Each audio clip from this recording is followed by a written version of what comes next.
တွေးထွက်အောင်မှန်တဲ့အမှတ်တရား9ခုနာခပင်မဲ့တွေးထွက်အောင်မှန်တဲ့အမှတ်တရား9ခုနံ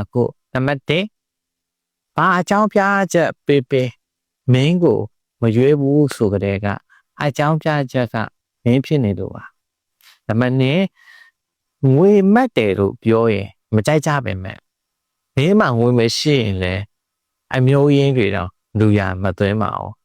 โอเคနံပါတ်3မင်းစကားပြောမအောင်တာမဟုတ်ဘူး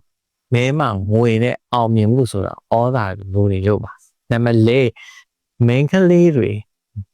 ငွေရှာပါပတ်ဆက်ရှိရင်အသက်ကြီးရဲ့အထိတကူတော့စားလို့ရပါတယ်နံပါတ်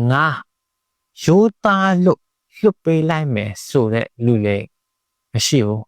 ရိုးသားလေပိုလိန်ညာခံရလိမ့်မယ်နံပါတ်6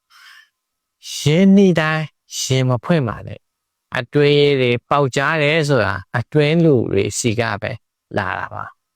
နံပါတ်9ငွေမတ်ပါငွေမတ်ရှင်ငွေမရှိရဲ့မင်းအနာမှာဘယ်သူမှရှိမှာမဟုတ်ပါဘူး